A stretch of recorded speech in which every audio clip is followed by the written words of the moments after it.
Hi, everyone. Thank you for coming to our Lunch and Learn. I'd like to present Sydonie Neysmith, who is the CEO, the founder and chief strategy officer of Black Swan Consulting Incorporated. Sydonie is a coach, financial advisor, and strategic planner, and she helps small businesses with strategic planning, financial planning, and government contracting. So today we're going to get an awesome presentation from Sydonie about contracting your small business to the government. And go ahead and welcome her. Hello, everyone. Can everyone hear me pretty well? Okay, perfect. I'm going to start off by asking who's in the room. Are there any small business owners here today? Wonderful. What about any organizations that support small businesses? Of course, Startup NV. We have another here. Perfect. Wonderful. What about anyone that's just interested in starting a business? Awesome. Welcome. We welcome you. So today, I hope that you'll gain some knowledge from what we have here as our talk. We're going to start off the agenda. We're going to discuss some pain points for small businesses. We're going to outline the advantages of being a government contractor. We're going to talk about some strategies for small businesses as government contractors. And ultimately, I'll give you some tips on how that could work for you. I'm Sydonie Neysmith, the founder and chief strategy officer for Black Swan Consulting. I pride myself in helping small businesses come up with strategies to grow. Whatever that is, we sit down, we talk about it, and we grow. I have over 20 plus years in experience from a corporate capacity to now as a busy business owner that I dealt with a lot of business development, strategy, and finance was always the core in what I did. Today I help, like I said, small businesses with that. Not only do I help small businesses, however, I also help organizations that their mission and their goal is to also help busy entrepreneurs and small businesses. So I work in conjunction with them to either provide services indirectly to their small businesses, whether it's strategic planning, financial planning analysis, or getting them into government contracting. And I also work with small businesses directly. I'm going to ask you this question. Out of curiosity, what do you think are the reasons why most small businesses fail? Any guess? Run out of money. Go ahead, I'm sorry. Out of money. Out of money, that's a good one. Anyone else? They're not building something that people want. They're not building something that people want. Anyone else? Too many priorities. Too many priorities. So time's always an issue, right? So let's see what I have. Bingo, out of money, right? Cash, it's always something. The other thing, no business model. What are they working towards? What are they working for? A foundation is critical to any business, no matter the size. There's no need for their products and services. Someone just said that. And ultimately, lack of planning. They're so busy, like you said, they're so busy that they don't have time to plan, which is the key, the most important thing. So in my opinion, every small business need a plan, and not only a plan, but a strategic plan. So this strategic plan doesn't have to be elaborate. It just has to get to the point. What's good for your business based on the size that it is? What's good right now and what's good long-term? So let's look at some elements in strategic planning. In general, you'll have a plan to achieve your long-term goals, especially under uncertainty. We're all here in this room today. We've all been experiencing a pandemic. For those of you who haven't started a business yet, think about that. What happens when you do not have a plan? And there's a pandemic. We've heard about how many companies that's just gone out of business because of the pandemic. Was it lack of planning? Maybe. Was it just the circumstances? Somewhat. Is it a combination? Often. So planning is important. The other thing, it'll give you a competitive advantage. Can you imagine if you have a plan and your competitor doesn't? What does that do for you? You're always at an advantage. You can always tweak your plan, but when you have none, you're either running around in circles or you have no idea how to allocate your resources. So overall, what a plan will do for you is serve as a roadmap. And you also get to prioritize, like I said. So it helps you to develop in advance things that you need to do in order to prioritize.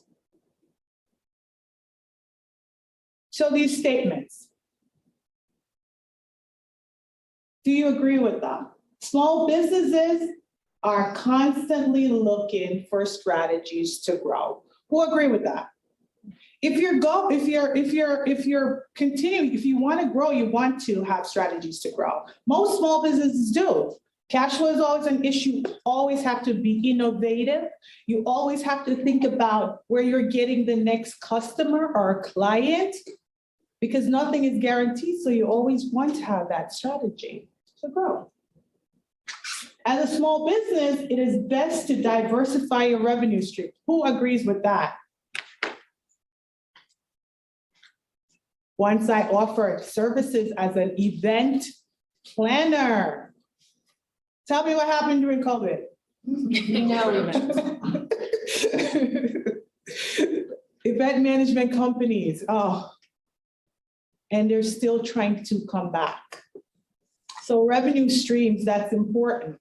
We've all heard or learned, don't put all your eggs in one basket. It is for a reason.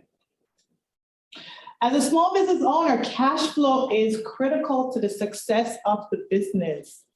Cash is king, we've heard that. You need cash, ask the lenders. But the lenders will ask you, what is your plan to pay me back? What is the plan? So as a coach and a consultant, what I do is work with clients on, hey, how do we get to that level that you need to be? And what are the strategies around that? So of course, we're gonna identify revenue streams. We're gonna set goals. We're also gonna develop strategies for growth, the how, the why, the when, all of that, and make sure they're measurable.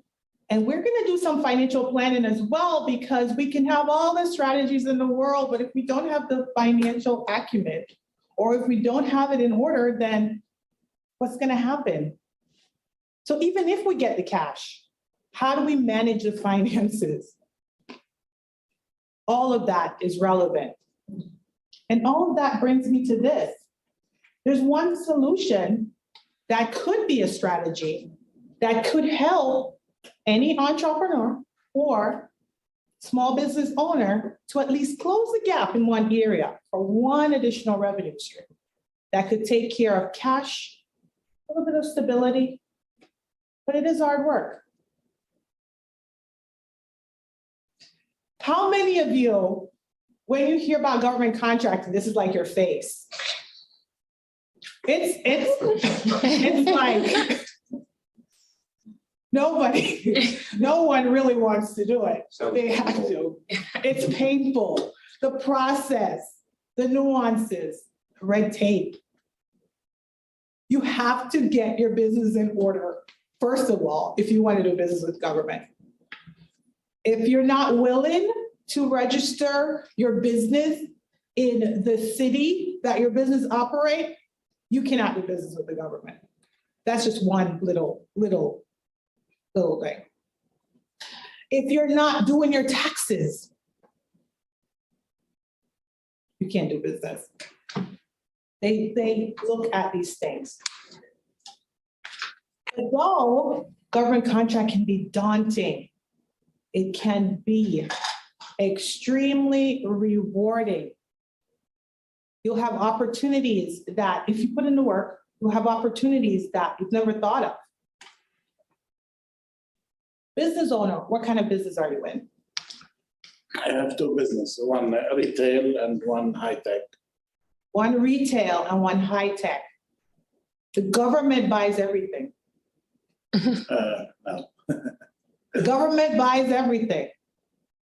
At least that's what they say. They buy most things. It's just getting to, because they have employees and they need things. And they also have infrastructure that they build things with. So whatever you retail, that could be a service to their employees, which goes through the, strategies, right? So what are the advantages of becoming a government contractor? Let's look at the good part, the good side. It's a huge market, over $100 billion.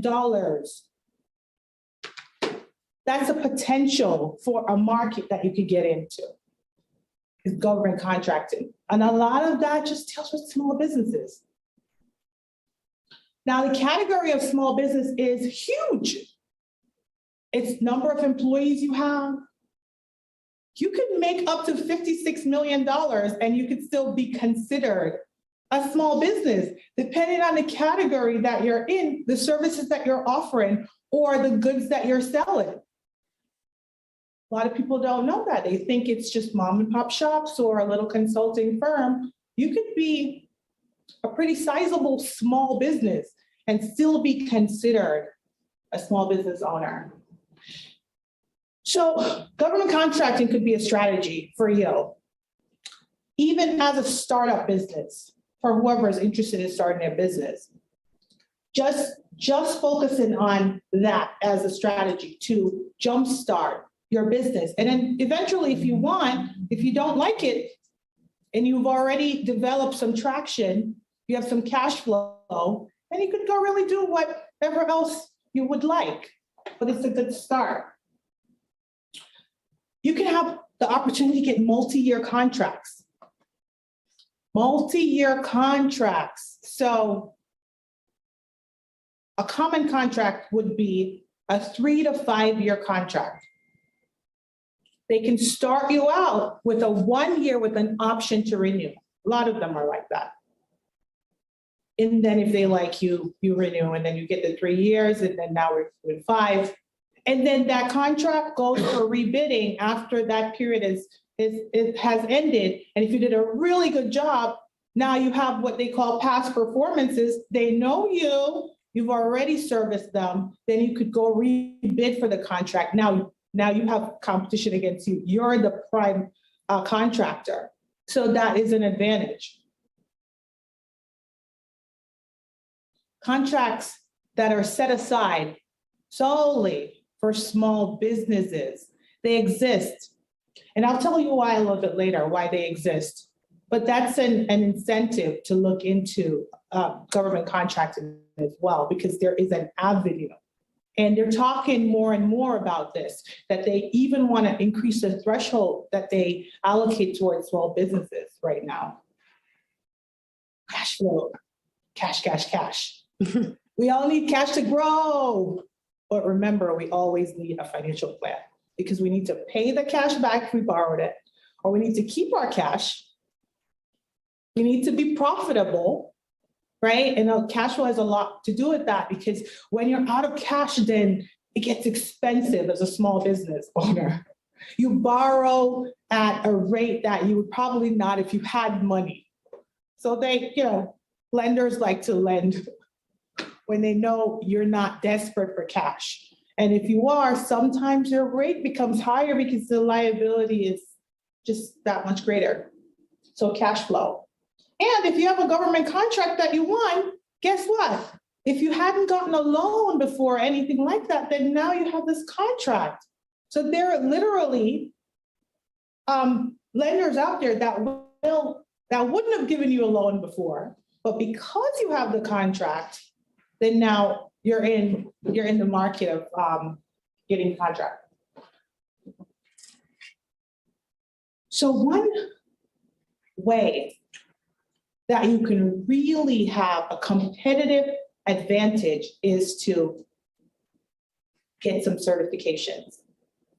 Now they have federal certifications, they have state, county certifications, but these are the federal ones. So there's a DBE. We have WOSB and EDWOSB. We also have SDVOSB. We have the 8A and UBSO. So let's get into them a little bit so that you can familiarize yourself with them. The DBE stands for Disadvantaged Business Enterprise. In order to qualify for this contract, for this certification, this is a federal certification. It's issued under the DOT, Department of Transportation. And there is a certification, a certifying body in every state. So you'll have, for Nevada, you'll have NDOT. For Florida, you'll have FDOT. And it goes and it goes, right? So if you get a DBE in Nevada, you can also get a DBE in different states. You would just have to apply for an interstate certification. It's almost like a reciprocal process that they agree, they acknowledge. Now, what does this do? This allows you to have an advantage to bid on contracts because they'll have contracts that are set aside for disadvantaged businesses. And when I say set aside, I mean literally they said this is a contract that will go 100% to a certified DBE. Or they could say a percentage, because sometimes a lot of these contracts are with the DOT or something related. So we're talking about highways and roads, and it may be construction, heavy stuff that they know that typical small business might not be able to handle, a small construction firm or so, regardless. So what they do, they allocate a percentage towards a DBE. So they'll say 25% of this contract must go to a DBE, Disadvantaged Business Enterprise. And in order to be a DBE, by the way, there are some standards, some qualifying steps that you have to meet, some qualifications. So one of them, the big one, is that you're disadvantaged, whether economically, so that means your net worth is not over a certain amount. And usually, I think that the DBE was about 700,000. There's some that are like $1 million. I think that would be like the 8A. But that's one of it. The other part is from a socioeconomic standpoint, usually like a woman-owned or a minority-owned business or so would qualify in that category, that you're at a disadvantage because, you know, most of the businesses that are in this category are normally XY larger companies, non-minorities, whatever. So they're actually creating a space so that a disadvantage, when they qualify them, they can apply under this category. Now, WOSB, call it WOSB. So it's a woman-owned small business and economically disadvantaged women-owned small business. So technically, if you're a woman-owned firm and you have the DBE, you'll want to also apply for the EDWOSB because you're already proven that you're economically disadvantaged in, to be qualified for the DBE. But the WOSB is issued by the SBA. So you'd have to go through the SBA, even though you have firms, a lot of firms that help you with going through this process. Ultimately, it's going through the SBA. It is, all these are a lot of paperwork, some more than others. However, it is worth it. So what this does is also set aside, if you're a woman-owned business, the top one, WOSB, doesn't matter. As long as you're a woman-owned business with 51% or more in the business of ownership and operating the business, that is important as well, then you can qualify for that certification. The SDVOSB, that's a veteran certification. And the SD stands for service disabled. So whether you are in service or you are a retired veteran, but at some point during service, you are disabled.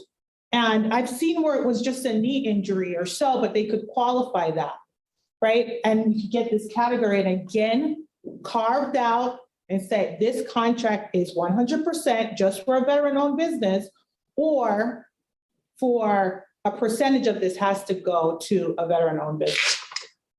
The 8A is a program that it could last up to 9 years. It could grow you substantially in business. This is a business development certification. There are a lot of things that, or a lot of qualification is under the DBE. You have to make sure that it's not necessarily economically disadvantaged or so, but a lot of what qualifies you for some of these will qualify you for others as well. But the 8A is something that they say, don't get it unless you're ready, because it really puts you to the test, right? It's a program that you go through, but it is good to get if you qualify for it. So it's a mentor and prodigy type program.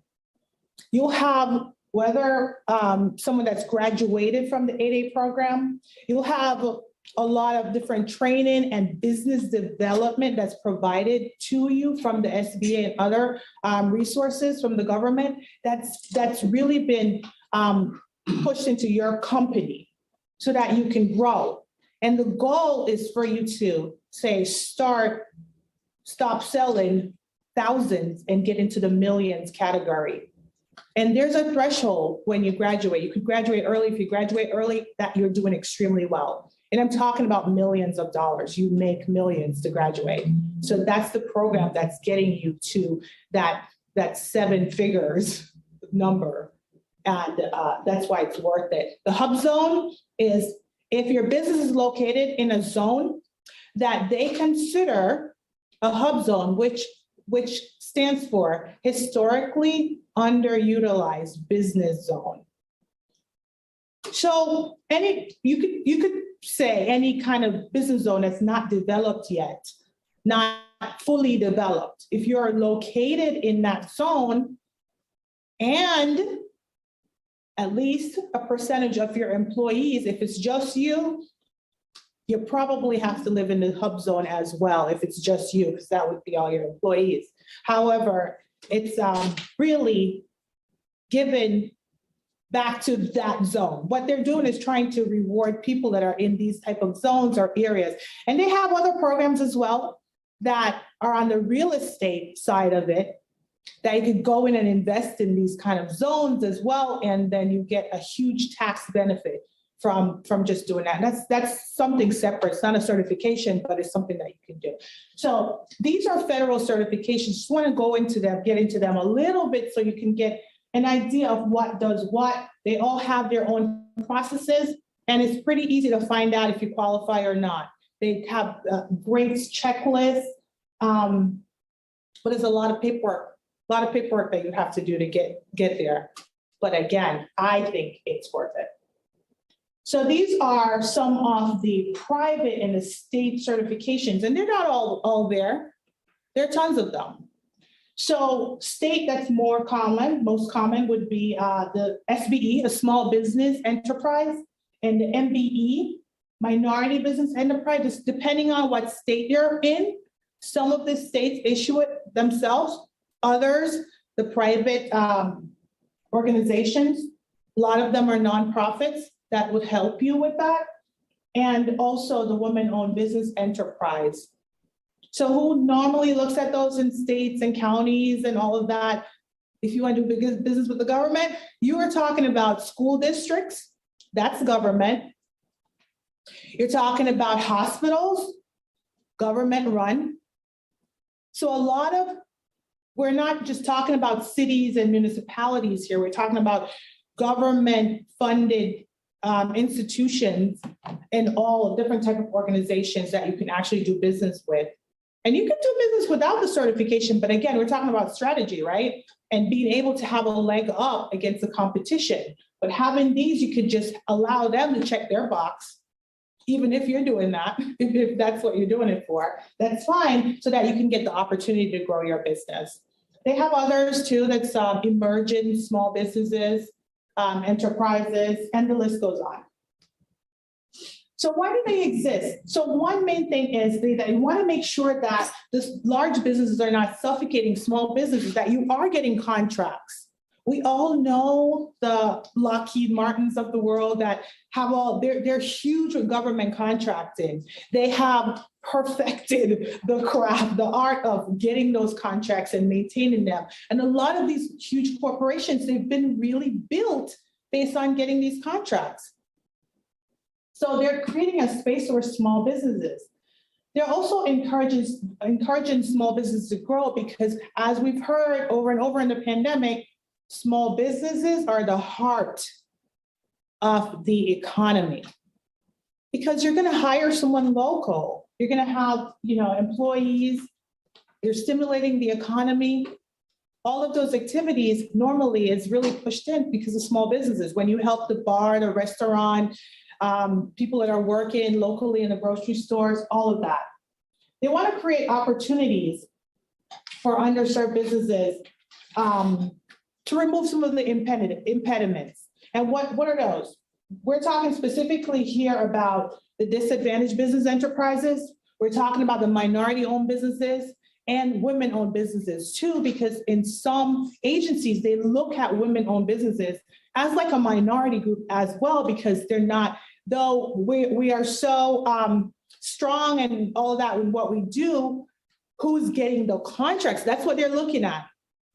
Usually male-dominated, male-run type enterprises. So that's why that is women-owned is considered a minority as well. They also want to gain access. This one is really interesting. Gain access to new ideas. Who's coming up with the ideas? Young entrepreneurs, small business owners. They want to know how to do things and do them better. So they even have grants for these type of things. If you have a new idea and you really want to take it, fill it out to fruition. I believe that there was someone that presented as well that talked about like a SBIR grant and a SBTT or so grant. Those are for small business and, for innovation and research and development and all of that, for new ideas to help to bring to the commercial market. So these are some ways to not use the word strategy again. Ways that you can actually utilize or use, whether your certification or just look into being a government contractor.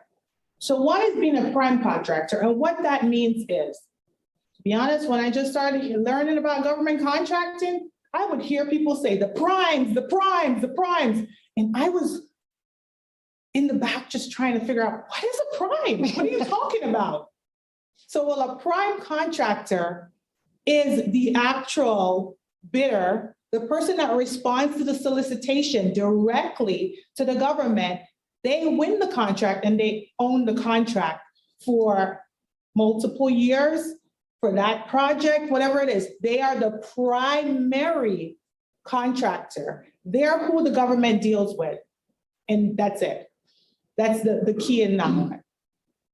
So you can decide if you want to be a prime contractor or if you want to be a subcontractor, if you want to grow through subcontracting. A lot of people will say, no, I want to win my own contracts. Well, there's a lot of work. There's a lot of paperwork, a lot of reporting, a lot of stuff that's involved in that. Maybe you're so small and, as the gentleman said before, you probably don't have time. So you think about a strategy, and that's one of mine as a busy business owner. a part of my strategy is to be a government, a subcontractor. I will help you with your prime contracts. So if you have a contract that you're serving small businesses, you can call Black Swan to help you to, one, meet your goals, because you always have a goal. You always have to have goals. The government just doesn't, you have to make sure you're performing. And two, to take on more than you would normally be able to. Teaming arrangements. This is an official word, teaming. It really means collaboration. It means that two businesses get together, and whether or not you want to form a joint venture officially, you can do that. Or you can just decide, you'll be the prime, I'll be the sub. Together we'll bid on this contract, and this is how we will agree on it. You'll respond to the government. I'll work with you, we'll work together, and we'll get these goals accomplished. And by the way, that is okay, they encourage that. Because the subcontracting part of it, a lot of the 25%, remember I was saying, sometimes they carve out a percentage for these certifications. You can only have one prime. So the primary person knows that they have to partner with, team with, collaborate with another business. And this is how that part is taken care of. So they're checking their box as well. Okay, you're a DBE company?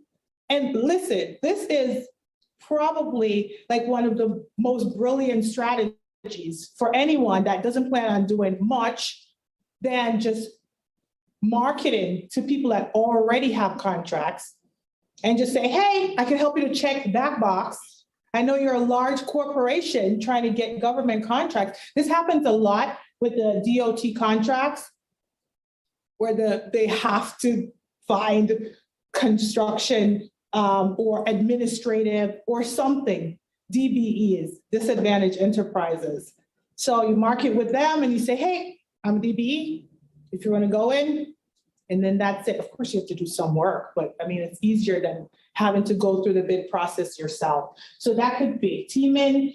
And then looking at competitors. When you look at competitors, you should also look at them not only to see what they're doing, look at them as partners. So you could collaborate with, so you could team and go after, because together you're stronger, right? A lot of, it's very easy as well, I tell you, it's very easy to fail with trying to meet all the requirements of these contracts sometimes. So it is good to have partners so that they could help you to pick up the pace. Because you have to, because if you don't have the right staff or the ramp up to get to the level that you need to, when you win a big contract, a lot of times people could go out of business too, just because they grew too fast. Everything, all the requirements, they didn't have things. I have clients that I spoke to someone last week, and that was one of her biggest concerns. She said, I grew from 75,000. Last year, I came in almost $500,000 just by bidding on the contracts and winning them. But we were not able, we were stretched so thin, and we weren't getting the right people to fit in. And we were late for a bunch of our different Milestones. milestones, thank you. Different milestones that we were supposed to. And we were really worried. It stressed me out. So moving forward, I really want to have a strategic plan, like how we would really handle this. And she said, honestly, I got sick as well, and I still had to be in the heart of it, working, because I didn't have a way of offloading some of the work that I had, because I used to just do it. So I had no plan. And then so that leaves you to say, what happens if you can't? So that's one thing. The other thing is opportunities with corporations. So corporations love to like piggyback off of the certification idea, is to say, hey, we're doing business with X amount of women-owned businesses, Y amount of minority-owned businesses, diversity and inclusion, and all of that. But in order for me to do this, I want to make sure you were certified. Are you certified? because I want to make sure that we're doing business with what the government or the standards that are set there, because they have done the work with making sure, because a part of the certification, when you get them, they make sure that you actually have your everything in order. There's some things that you could let slide, but for how long, I don't know, right? So some additional tips here, things to consider. 3 R's. 1, registration. 2, research. And 3, reporting. When you're dealing with government contracting, these 3, they're a must. So registering. You cannot get paid unless you're registered as a vendor. That's pretty standard for corporations. It's standard for the government. If they don't know you, you will never get qualified for a bid. You have to register your company. And sometimes it's a process. For the federal government, you would have to go on sam.gov, sam.gov, and do your registration. And System for award management. Yeah, I know it well. System for award management. And matter of fact, if you're going after grants, you have to go on SAM as well and make sure you have your SAM registration. And when you're done, yay, you get your cage code. When you have your cage code, we know you've gone through the process. Now that is a process. I'll tell you, if you didn't know that your business needs something, after going through this process, you could feel whole. You could feel like, okay, I am truly in business. Research. You have to do your research. You can just say, I want to get into government contracting. I want to do, but with whom? Who's buying what you're selling? Say the government buys everything. Who's buying what you're selling? So you do some research to see what agency, what your city is buying, what your county, because those are 2 different budgets, and what your state, 3 different budgets. And then federal, 4th. But you can exhaust yourself as a small business if you don't have a plan. Because if you're bidding over here and bidding over there and bidding over there, you have no idea, you have no time to really learn from your process. And that's a part of it. Research. When you bid, you can actually ask for a copy of the winning bid. You can ask what you did wrong, what you didn't have, but you have to do that within a certain time frame.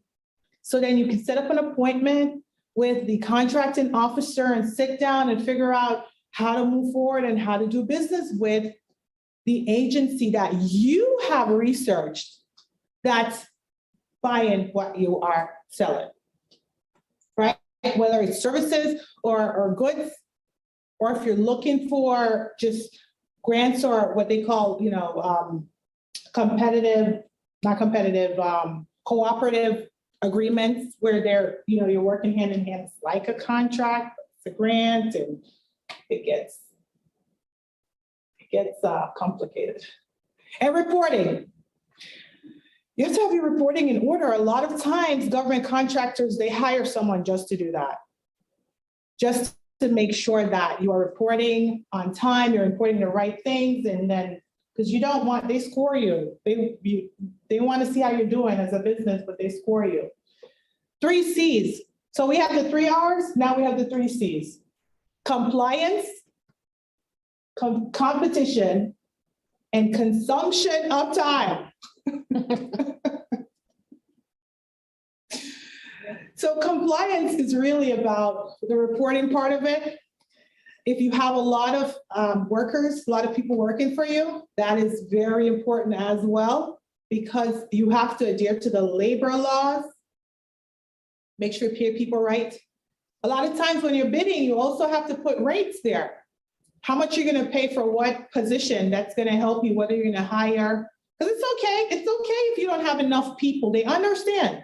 But as long as you put it in the plan, when you are bidding for the contract, what your strategy is to get to fulfill the requirements, they will listen to that. If you just need more people, then fine. You can hire, but you let them know how much you're going to hire them for. You let them know. And there's a lot involved with, especially labor laws. So just make sure you know that. Competition. For who already has mastered this, they're staying. They've gone through all that work, that SAM.gov work, and the city work, and gotten all the paperwork, and the insurance, and all of the requirements. They're staying. Because now they would have done the work in the beginning, and then they want to stay. So they're competition. They're there, they're winning, they continuously win the same bid. You get frustrated because you just entered the market. This is the same company that's been winning for years. So you learn from them through the research process. Or you go work with them as a subcontractor.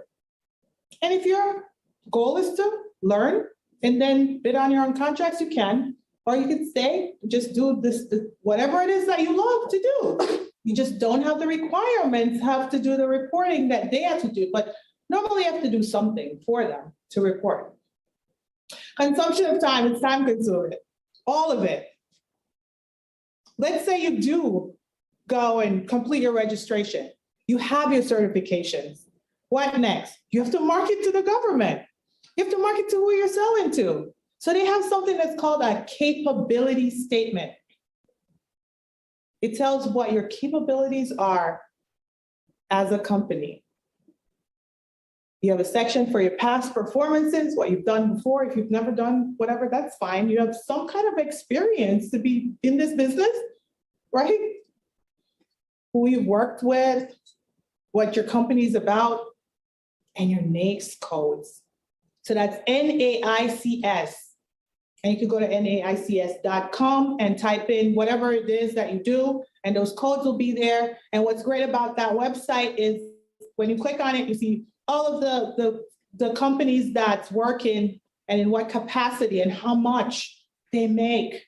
So you can see your earning potential.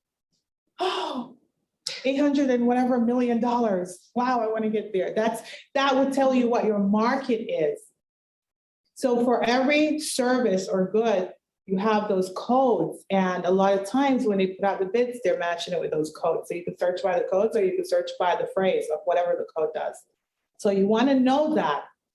The other thing is you want to make sure you have your DUNS number. Going through the SAM process, you have to get all this stuff. So that's how you know. Your DUNS number, Duns and Bradstreet. It's linked to like your business credit. And credibility. That's the one you have to get first. You have to get your DUNS first. DUNS you can't is even first. Start without, you could wing the NAICS code, just say, oh yeah, this sounds like this is what I do, because you can go and update it. But DUNS is so important, and you want to make sure the information on there is correct. At least your contact and all of that, right? And then there are a lot of other strategies that you can use once you get the registration started, because there's such a thing as no bid contracts where you have the opportunity to get contracted and you don't have to bid on if it's because it's under a certain threshold. Some is 25,000, depending on city, state, federal, whatever it is. It could be 200,000 depending on what it is, different categories. And how you get there is by marketing to the people that are actually making the decision. So not everything they have to have 3 bids for. Sometimes they actually use credit cards too. So if you sell a service or a product that is lower than a certain amount, easily you could make 6-figure, $100,000 just by them reaching out to you. $3,000 here, $10,000 here, $17,000 there, all of that. Like I said, I used to do events. So a lot of times they'll say, I'm going to a trade show. Can you help with that? Well, I don't really build booths, but sure.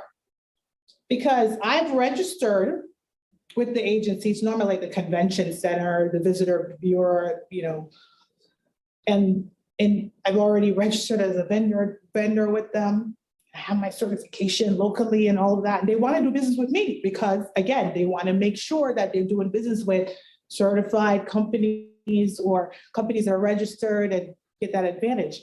So I partner with the guy that knows how to do the trade show booth.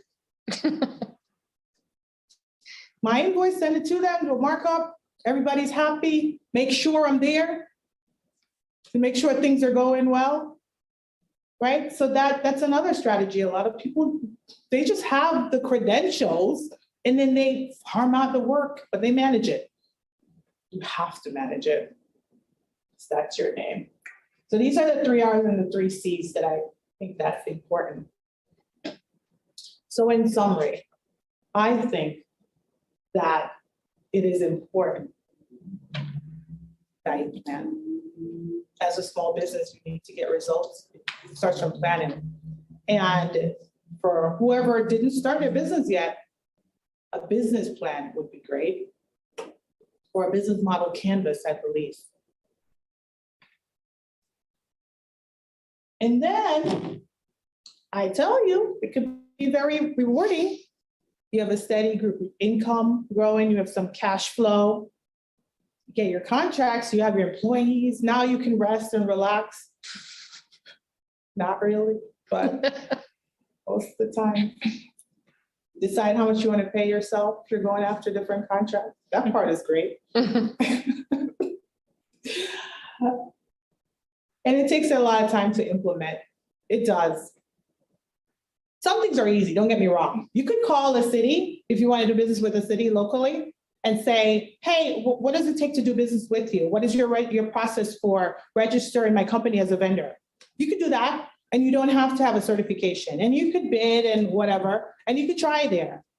You might do a lot of bidding, but you might just happen to have the product that they need or the type of services, or if it's low enough, you know, you go in low just to get things going, your pricing. But it's not always based on lowest price. It could also, you have to read the requirements of whatever they have that's bidding, because they always try to break it down. They break down the categories to say, this is worth 30 points, this is worth 10 points. So you spend the most time in higher, it's like a test, right? You make sure that you're putting more effort towards what's gonna score higher. And then if you see that pricing is like 10 points versus experience of 30, oh, then you put your price in. You have a better chance. I think it's worth getting the certification, so. One by one, little by little, you can start with your city, your state. You could start with your county, really. Then the state, do all of that. For the DBE, I know that it could take 90 days to get a DBE certification. But once you get the DBE certification, you also get the small business, they would have validated everything. You get the small business in the emerging, you get a few of them once you get that. They give them to you. Remember your R's and your C's for sure. So, and I think that with good planning, certainly you can always get to your goal. My name is Sydonie Neysmith, and I hope you've learned something today that you can take back with you.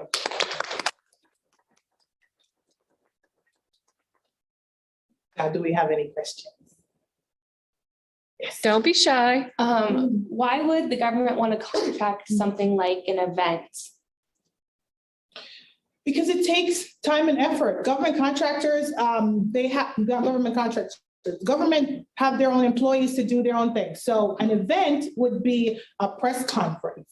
An event would be the inaugural ball. Oh, okay. Right? An event would be conferences that they have to get together.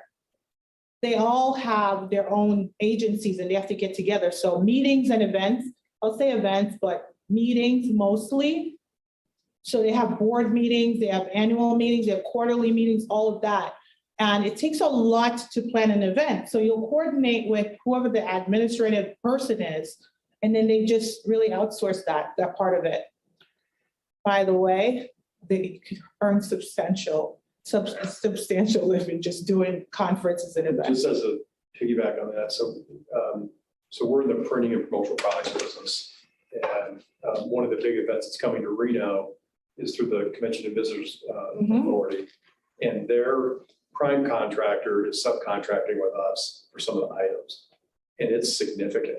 Yes. And all we had to do is just kind of show up. Yeah. Hey, we're here, we can help. Yes. And they're gonna have like 1,000 people here and they're all gonna get stuff and giveaways and all kinds of things. So it's Swag. pretty interesting. Swag bags. Yeah. Yeah, all the swag, all the, things that go with that. So it's pretty exciting. It's all a ton of work eventually. But What's the show? it's the US Conference of Mayors. Mayors, cool. Yeah, so they bring mayors and their significant others Mm-hmm. come and attend. So you end up with about 1,000 people Wow. Mm-hmm. here and they're doing stuff at the Aces Stadium. It's in, I think it's in June. Mm-hmm. Wow. What are all the cities are gonna do without their mayors? They'll be all right. They'll survive for a few days. They'll be in shambles. But I was laughing as you were mentioning some of the stuff with the jumping through the hoops and some of the government stuff. So we just did a contract with the Tahoe Transportation District. Mm-hmm. And they're a small agency. It's just, they're basically doing buses in South Tahoe. Yeah. And it was a ton of work. The RFP response, all the things that we had to do was like, oh my God, like you need all this information. Yes. And we're not registered as a DBE because we don't qualify, Yeah. but we can qualify as a small Small business enterprise. business. But we Yes. didn't register. So we had to Yes. give them all of our financials and everything Yeah. so they could verify, yeah, okay, you guys would qualify if you were registered. So we're going to do the pass. And then we ended up winning the contract. But So by even getting all that stuff together, then. yeah, and we're like, try to- yeah, it's like one more step. Yeah, exactly. Yeah. But a lot of what's coming is that you put it down and it sits on your desk and then. it's just- Well, then you said reporting. I was like, okay, I guess we have to start reporting. Right. Yeah, it's- yeah. But even that show that's coming, the conference that's coming, let's think about it. So they need event planners. Mhm. They're gonna need transportation. Yeah. They're gonna need hotels, right? Think about the economy and all the different that is involved. They need swag. They need food. They need entertainment, Entertainment, yeah. right? They need food. Food is huge, right? And then a ton of other stuff. So I just counted 7 different categories that could benefit from this. It's amazing. Yeah, significant. Can you tell me what your retail business is? Oh, I have a convenience store gas station business. A convenience store, gas station business. Okay. I have a question about the certifications. Mhm. Is it standard certifications or dependent on what type of product or services you're selling to the government? So the NACE code will take care of what you're selling. The certification is really geared towards who's running the business, right? So it really technically doesn't matter what you're, because there's a code for that. So your gas station and your convenience store, I'm assuming that you have to buy product wholesale and all of that. Yeah, I'm not putting that business with the government, so it's something that. Okay, but I was just giving you an idea of how that could still fit into the category because they buy everything, right? So you can have that for your company, but you could also supply anything that you sell within your as long as it's not alcohol and, some things like that. Golf ball. Right. that you can actually, because there are a lot of food service, he could go under food service. Yeah. Because there's a lot of communities that need food and all of that. They have a lot of homes, they have a lot of government funded programs that you can sell to. But I think he's thinking about his startup. You're thinking about the startup for the certifications? Yeah, it's different. Startup. Yeah, so I think that you would qualify as a minority-owned business. Yeah, probably. I haven't checked yet. And it depends how long you've been in business. So if you are a startup, a true startup that just started, the only thing that you could probably do right now is the DBE. And some minority-owned business, you have to be in business for 3 years, most of them. Uh-huh. Oh, Right? Mhm. There's time that's linked to some of them. There is, the easiest one is the DBE. The other one is like what the county is doing, because they have control over that too. So like a county would do, if you've been registered within the county for a year, then you can do that, because they want to make sure that you're not just day one starting or taking advantage of the system. Because I just give you an example of people just starting companies, getting the certification and giving it to other people to do. And they're not liable for it. Their company is, but they're not really in business. They're just a shell, so to speak. So it depends. But yeah, it depends. Thanks, thank you. You're welcome. Are there any other questions yet? Is there another database besides SAM to look for contracts and? Absolutely. Now, so there is one that's called Periscope. Yes. So I think it was BidSync in the past. So Periscope was BidSync, and I think it merged with another company and it's called that. You can go and get contracts from all over. They're mostly cities that's in it. They're mostly not federal stuff though. So if you want to do business, so SAM is normally federal. So Periscope will get you county contracts, some school districts, cities, et cetera. So if you want to do business with that, and I'm talking about nationally, you'll be able to see that. Some of it has membership, others you can do with the free. So how that works is when an agency puts their bid in, they decide if they're going to pay for it for whomever to see, or if they're not. So if they're not, you have to have a membership, or else you can't see their bid. You'll just see the title and then you can't see it. But others, you can see everything and actually go through the system and be able to do that. So that's one. Another question. So I work for a software company, but you just like, when you said the event thing and all that stuff, so as a side thing, what would I have to do? If I were to do that, would I just have to like register myself as a event planner and then go through SAM and get? So what would you want to do for as a side? Well, just thinking, what you said about contracting for event planning and stuff like that. How would you, would you be your own business? And So register? yes, you would have to have developed your own business, registered with your state, register with your city, and just build a business, right? So to speak, at least do the minimum to get you to start. Have some experience or try to get some education on it or so. But that part, then register your business with the different places that you would like. Remember the research part of it? You can do events federally, you can do events locally as well. Sometimes your city is looking for someone. Sometimes all the local stuff that goes on that the city does, event companies are doing them. Or they call them destination management companies, DMCs will do that as well. Lighting, production, all of that. The cities, they hire outside contractors. Now, a lot of times you'll see that the same contractors get the same jobs because that's who, again, they did the work and they're known and they just call you. Hey, can you do this? Yes, and then you go. And then sometimes they'll tell you as well when some other things are coming. I've learned, hey, we have this going on. We love the job that you did. We have this going on. We have a few things coming, so look out for it. So we already got a leg up. You could do it. But event planning is pretty interesting. Just know what kind of events, and that could get complicated because once you become the event planner, then you say, oh yeah, I could plan this party, and then I could plan meetings. I could do conferences. I could do for nonprofit. It could be a lot. So my advice is to specialize, and then you'll get the best bang for your buck there. You'll be known as the event planner that does that. Yeah, I mean, with your software background, a lot of events right now are hybrid. Yes, Go in person. Virtual. Virtual, hybrid, and with your software background, you could plan events for tech companies right away. And right there, that gives you a higher earning potential. I was just thinking like, Good lunch, huh?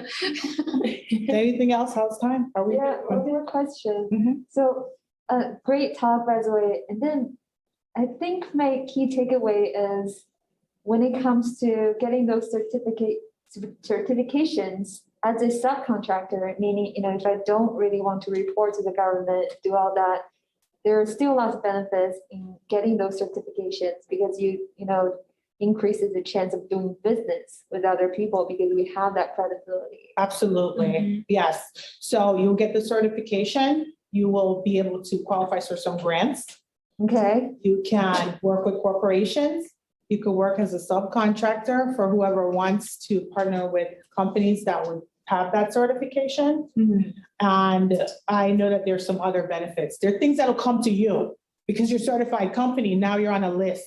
That part I forgot. You literally get bids that are under a certain amount or they're just looking for certified companies and you will get an email asking for you to provide a bid or respond by. Oh. Yeah, so you don't have to go out and search for it. Very cool. Yeah. Very cool. Okay, thank Anything you. else? All right. Thank you so much, Sydonie, for that really informative presentation. I'd like to invite you all, if you want to attend next month's Lunch and Learn on Wednesday, February 9th.